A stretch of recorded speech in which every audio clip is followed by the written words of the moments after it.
جبکہ سالک کا یہ اصرار ہے، یا اب یہ کشمکش آپ سمجھیں گے تو پھر یہ شعر جو ہے وہ آپ کو مزہ دے گا. سالک کا یہ اصرار ہے کہ نہیں، مجھے مشاہدہ حق کرنا ہے، مجھے تو مشاہدہ حق کرنا ہے. تو اب یہ کشمکش آ گئی نا وجود میں. ادھر اصرار ہے کہ آپ ذات تک دسترس نہیں کر سکتے، اور ادھر یہ اصرار ہے کہ نہیں، ہمیں تو مشاہدہ کرنا ہے.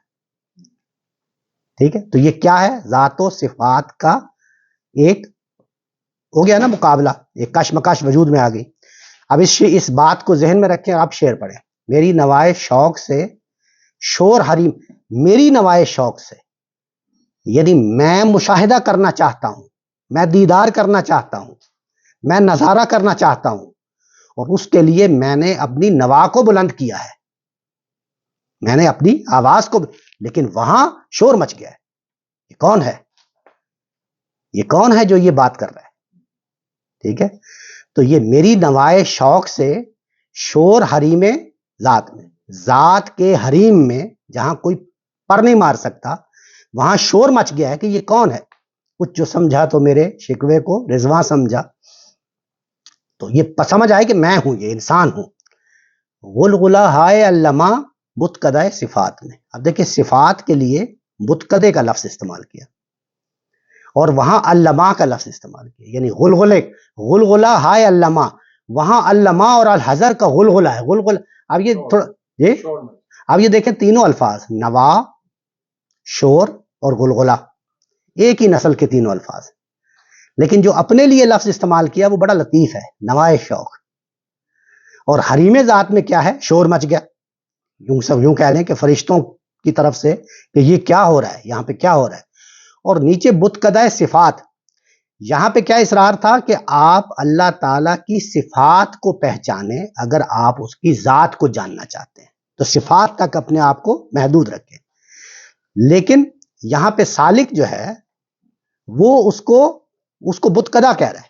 اس کی کیا وجہ؟ آپ کچھ بتائیں گے، کچھ سمجھیں گے اس کو بتکدے کا لفظ کیوں استعمال کیا؟ اس لیے کہ اصل ذات ہے جو حقیقت چیز ہے، حقیقی چیز تو ذات ہے نا.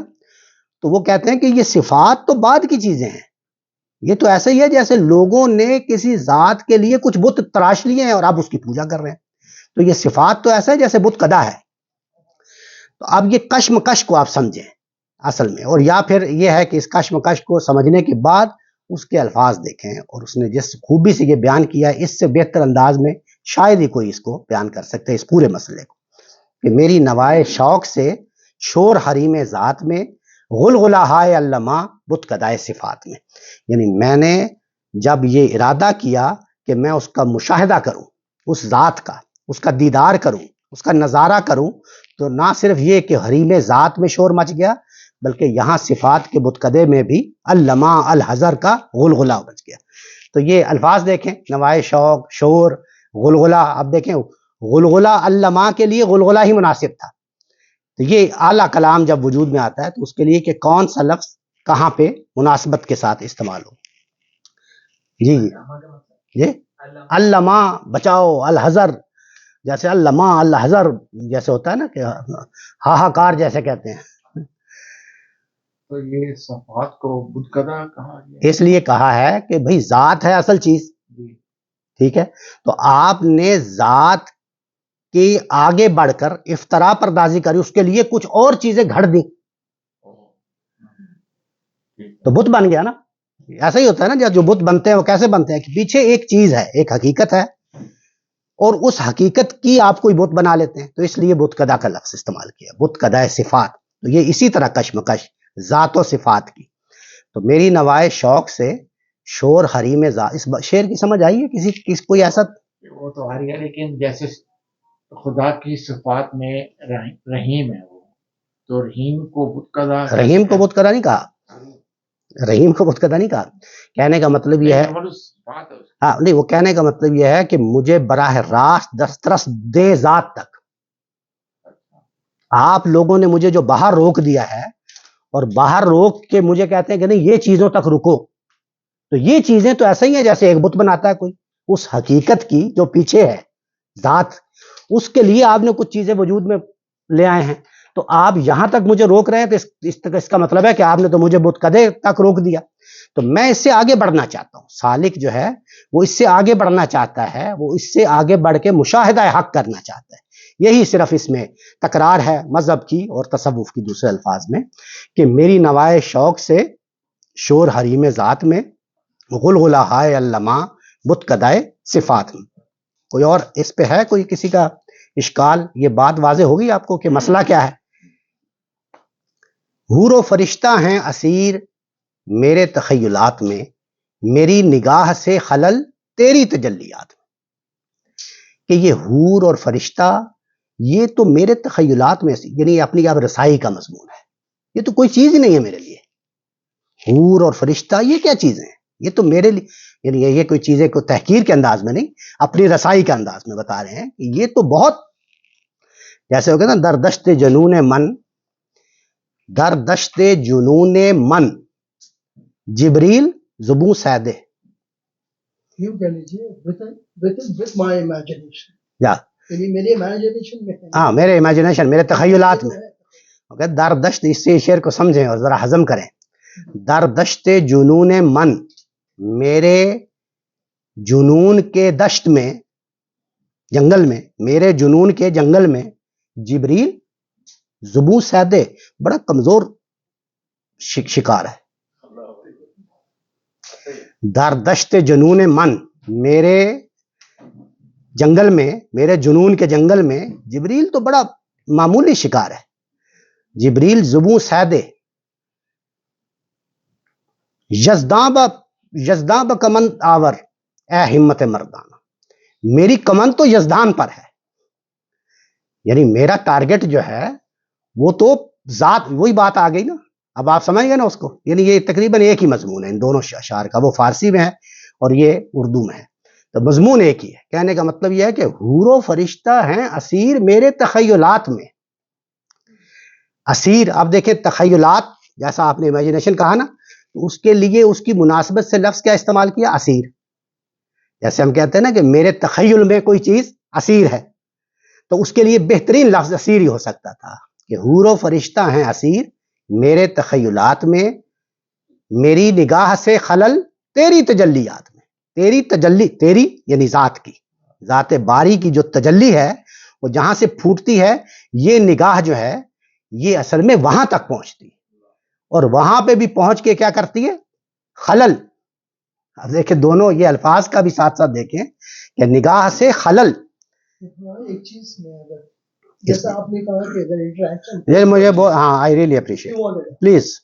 دیکھیں علامہ اقبال کے بارے میں بلا شبہ ہم کہہ سکتے ہیں بہت بڑے شاعر, لیکن اس زمانے میں, جس زمانے میں یہ موجود تھے اور جب انہوں نے یہ شاعری کی تھی, اس زمانے میں ایک دینی طبقہ تھا جس نے اس کی شدید چیزوں میں مخالفت. میں آپ کی اس کو اگزامپل کے طور پر بتا سکتا ہوں. ابھی آپ نے کہا کہ جبریل میری نگاہ میں, کیا آپ نے فرمایا؟ زبوں سیدے, جبکہ قرآن کہتا ہے شدید القوا. قرآن جبریل کو شدید القوا کہتا ہے, جی یعنی اس سے بڑا فرشتہ کوئی نہیں. جی اب یہ کانٹرڈکشن ہوا. جی. تو شاعری کوئی الگ چیز ہوتی ہے, ایک الگ چیز ہوتی ہے, اور اس کو اسی نگاہ سے دیکھا جاتا ہے. بہت اچھی بات اور کیا. اس کو ہم اگر میں جس نگاہ سے بھی دیکھوں, یہ تو بالکل کانٹرڈکشن. یہ بہت اچھی بات آپ نے کی. اس سے مجھے ایک بات یاد آ گئی, میں یہاں رک کے بتا دوں. یہ علامہ اقبال کا نقطہ نظر نہیں ہے, یہ جو بھی ہم 5 اشعار میں پڑھیں گے, یہ میں ایک ڈسکلیمر آپ کو بتا دوں, یہ ان کا نقطہ نظر نہیں ہے. ان کا نقطہ نظر the reconstruction of religious thoughts in Islam, ان کی ایک کتاب ہے, وہ اس میں بیان ہوا ہے. وہ یہاں پہ اس وقت موضوع نہیں ہے, ورنہ اس کی تفصیل میں چلا جاتا. یہ میں نے شروع میں ہی آپ کو بتایا تھا کہ یہ اصل میں تصوف برائے شعر گفتن خوب است. یہ تصوف جو ہے نا وہ شاعری میں بہت بھلا ہے, سمجھ گئے آپ نا. لیکن اس میں بھی جی جی جی جی جی, اس میں ایک چیز کا خیال رکھنا ہوتا ہے, تصوف میں بھی ایک بارڈر لائن آ جاتی ہے, اور تصوف جب شریعت کو سے کانٹرڈکٹ کر جاتی ہے نا, پھر وہ تصوف نہیں ہے. اور اس تصوف کو ہم مانتے نہیں, ہم وہ کہتے ہیں وہ تصوف جو شریعت کے دائرے میں رہے تو وہ شریعت بہت ہی اچھا ہے, بہت ہی اچھا, صحیح ہے, اس سے اچھا اعلیٰ کوئی نہیں. رائٹ. اس کی مثال ہم یہ دیکھتے ہیں, جب ہم کلام سنتے ہیں بڑے بڑے شعراء کا، اور جب وہ قوال بھی اپنے انداز میں بیان کر رہے ہوتے ہیں، there is a limit on that, and جب اگر وہ جیسے ہی بیان کرتا ہے اس سے کئی لوگ اس سے اگری نہیں کرتے، رائٹ، نہیں یہاں آ کے یہ بارڈر لائن جی تصوف یہاں آ کے ختم ہو جاتا ہاں، یہ جو ہماری جو بارڈر لائنس ہیں نا، جیسے آپ نے بڑی اچھی بات کہی کہ یہ بارڈر لائن ہے، ایک بندے کی کوئی دوسری بارڈر لائن ہو سکتی ہے، ایک تیسرے بندے کی ہو سکتا ہے، تیسری ہو، تو یہ ایک الگ موضوع ہے۔ یہاں پہ تو آپ یہ دیکھیں کہ وہ کہتے کیا ہیں، اس کو ذرا آپ دیکھیں کہ وہ کہتے کیا ہیں، وہ کہاں کھڑے ہیں، ان کا نقطہ نظر کیا ہے، ان کا سے میری مراد ہے متصوفین کا، علماء متصوفین، اس بات کو سمجھیں ذرا اور اس کو دیکھیں، بجائے اس کے کہ میں یہ کہوں کہ میں اس پہ اپنی نقطہ نظر بیان کروں مثلا، یا میں اس پہ دیکھوں کہ میرا اختلاف کیا ہے، وہ اس وقت موضوع نہیں ہے۔ ہم تو یہ دیکھنا چاہ رہے ہیں ان کا نقطہ نظر کیا ہے، ہم ان کے شوز میں جا کے اس بات کو سمجھنا چاہتے ہیں۔ تو وہ دیکھیں، جیسے پہلا شعر ہے، اور یہ شعر میں سمجھتا ہوں کہ اس سے بہتر شاید ہی اس کو کوئی بیان کر سکے، یعنی اس پوری ہزاروں سال کی جو کشمکش تھی اس کو اس شعر میں ایسا سمیٹ کے رکھ دیا ہے، ایسے اعلیٰ اسلوب میں بیان کر دیا ہے کہ شاید ہی اس سے بہتر کوئی بیان کر سکتا ہے۔ سمجھ گئے نا؟ ایک میں بات کہہ دوں کہ یہاں پہ ہم کسی پرٹیکولر ویو کو ہم انڈورس نہیں کر رہے ہیں، نہ پروموٹ کر رہے ہیں، یہاں پہ بس یہ ہے کہ علم کے طور پہ یہ شیئر کیا جا رہا ہے، اور تنقید پوری طرح سے ویلکم ہے۔ یہاں پہ ہر کوئی اپنی رائے جو ہے نا ان کا تصوف والوں کا نظریہ پیش کرتا ہے۔ ایگزیکٹلی، یہ ان کا اپنا بھی نہیں ہے، یہ میں نے ابھی جیسے بتایا نا، آپ اگر تصوف والوں کا، متصوفین کا، ہاں متصوفین، اگر آپ چاہیں گے میں ان کا تو وہ بتا دوں گا، لیکن آپ اس کو سمجھیں، اس کو مزہ لیں، اس کی شاعری کا بھی، جو اسالیب بیان ہوئے ہیں اس کا بھی، جو اس میں جو اس کے مختلف اسلوب میں اس نے پیش کیا ہے وہ والا بھی، اور پھر یہ کہ وہ نقطہ نظر، وہ فلسفہ اس کو بیان کیسے کر دیا۔ حور و فرشتہ ہیں اسیر میرے تخیلات میں، میری نگاہ سے، اب یہ دیکھیں نگاہ ہے نا، نگاہ کا لفظ استعمال کیا، تو اب نگاہ کی مناسبت سے لفظ خلل استعمال کیا، جیسے آپ کہتے ہیں نا تیر نگاہ دیکھیں گے، یا نگاہ کا تار، تو اس میں کیا ہوتا ہے خلل، تو اس کی مناسبت سے خلل کا لفظ استعمال ہوا ہے۔ یہ معمولی باتیں ہیں جو شاعری، لیکن یہ اعلیٰ ادب اسی سے بنتا ہے۔ ہمارے جو نئے لوگ ہیں، جی ہاں، ہمارے جو نئے لوگ ہیں وہ یہ چیزیں کہ جو تشبیہ اگر آئی ہے یا کوئی لفظ استعارہ کیا ہے تو اسی کی مناسبت سے ایک ایسے بہترین لفظ کا استعمال کرنا، یہ اعلیٰ کلام کو جو ہے وہ تخلیق دیتا ہے۔ تو میری نگاہ سے خلل تیری تجلیات میں، تیری جو تجلیات، اب یہ دیکھیں تجلی بھی جیسے ایک کیا کہتے ہیں رے ہوتی ہے نا، رے کیا کہتے ہیں، شعاع، وہی ایسے ہی ہے نا، جیسے تار ہے، نگاہ کا تار، تیر نظر، اور اس کے لیے لفظ بہترین لفظ تھا خلل، کہ میری نگاہ سے خلل تیری تجلیات میں۔ تو یہ اس میں مضمون اس سے بڑھ کے کیا ہے، بس رسائی کا مضمون ہے، کہ وہی جو میں نے ابھی عرض کیا نا کہ جبریل زبوں سید یزداں بکمند آور ہے ہمت مردان، اصل یہ وہی مضمون ہے کہ حور و فرشتہ ہیں اسیر میرے تخیلات میں، یہ تو میرے امیجنیشن میں، تخیل میں اسیر ہیں، لیکن میں اصل میں میری نگاہ کیا ہے، میری نگاہ سے خلل تیری تجلیات۔ یہ کیا ہے، یہ شاعری ہے، یہ شاعری ہے، اس کو شاعری سمجھیں، اور پھر اس کو دیکھیں کہ کیا اس نقطہ نظر کو کیسے پیش کیا، کیسے بیان کیا۔ لیکن جو تصوف کے بارے میں جب کچھ تھوڑا سا وہ جاننا چاہتے ہیں، وہ تو یہی چاہتے ہیں کہ ہم تو اپنی آنکھوں سے دیکھ، ہاں مشاہدہ حق، وہ تو مشاہدہ حق بتا رہے ہوتے ہیں، تو ان کے لیے تو وہ پھر وہ خلل ہو گیا نا، یہی تو اسی کو تو خدا کو دیکھ لیا، بلکہ ان سے سیدھا ہم نے فیض لیا، بالکل یہی تو شریعت کو تو پیچھے چھوڑ دیا، ہم نے تو سیدھا۔ اب آپ نے جیسے شریعت کی جیسے ذکر کیا، آپ دیکھیں اگلا شعر دیکھیں، گرچہ ہے میری جستجو دیر و حرم کی نقش بند، گرچہ ہے میری جستجو، اگرچہ میری جستجو دیر و حرم کی نقش بند، دیر و حرم کی نقش بند، اس کے اندر بندھی ہوئی ہے، اس کے اندر لمیٹڈ ہے۔ یہ نقش بندی صوفیہ کا نہیں ہے، نقش بند لغوی معنوں میں استعمال ہوا کہ گرچہ ہے میری جستجو دیر و حرم کی نقش بند، اس کے اندر لمیٹڈ ہے، اس کے اندر بندھی ہوئی ہے میری جستجو، کس کے اندر، دیر و حرم، دیر و حرم کہہ کے اصل میں شریعت کی طرف اور مذہب کی طرف اس کی